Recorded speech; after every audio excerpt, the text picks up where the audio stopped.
All right, here. Today I'm going to review and go over today's NASCAR Cup Series race at the Phoenix International Speedway. There's a lot to talk about, so let's get started. Ryan Priest, and you're watching William Blackwell on YouTube. Before the green flag flew today at the Phoenix International Speedway, there were a lot of headlines, if you will.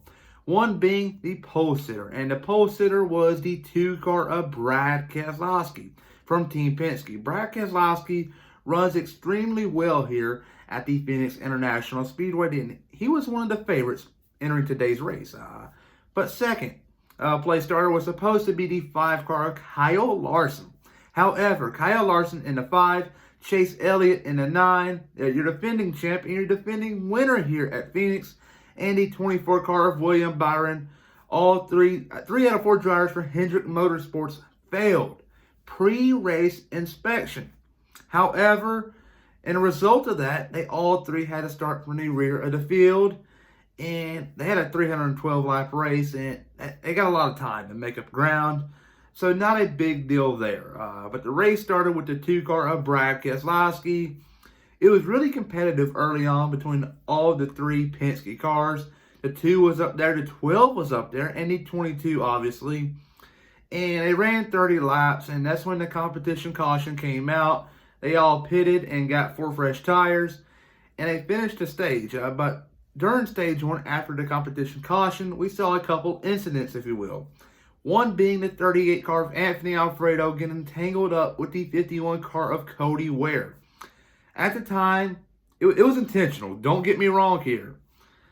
Like, Cody Ware kept on going after Anthony Alfredo got wrecked out. And he went on Twitter and said he got taken out by a lap car. And I do not agree with that.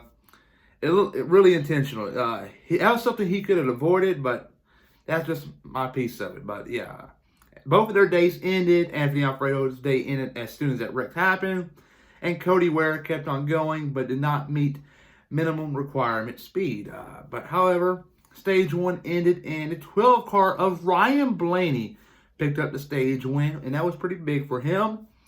But in stage 2, the 12 car didn't really have the speed that he did have the previous stage, and he didn't do so well. He was in the top 10 for most of it, but he did not get the stage 2 victory.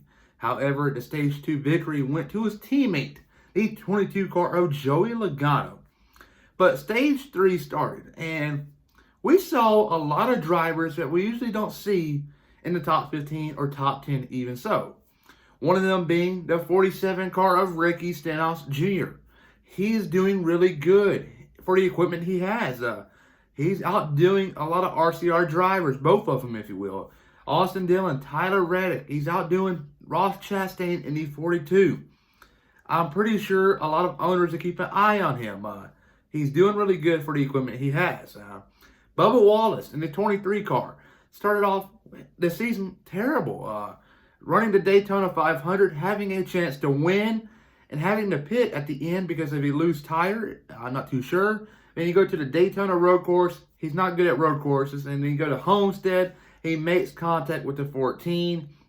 Go to Vegas. He loses power steering on lap 5, ouch. But the season wasn't really good for Bubba Wallace at this point of time.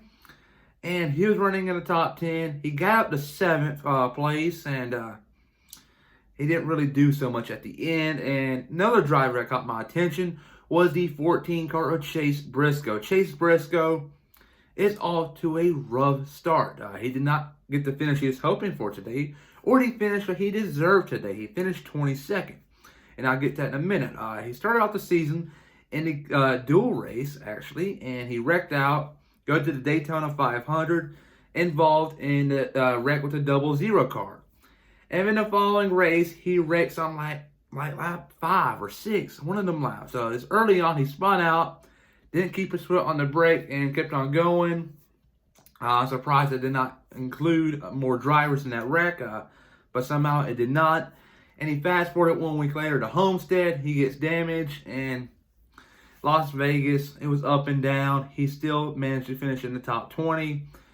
And today, the pit crew just screwed him over. He could have had a top 15 finish without a doubt. But stage 3 continued. We saw a caution for the 8-car Tyler Reddick. And they restarted again with Bubba Wallace up front. And he didn't do so well. Nearly caused a big pileup, if you will. But they kept on going. And shortly after that, the 18-car of Kyle Busch spun out. And the caution came out again, obviously. And that was the final restart of the race. Martin Truex Jr. took over, and he did not look back, and he got the first win of the season for his team, the 19 team. This is his first win since Martinsville last year in the spring. That's a long time. And he was really pumped up, if you will, in his post-race interview. Super cool to see that happen. We got 5 winners, different winners in 5 races this season. Does it go to 6 different winners in 6 races next week in Atlanta? I don't know. I'm going to be there, so stay tuned for some race clips in person. So please like and subscribe.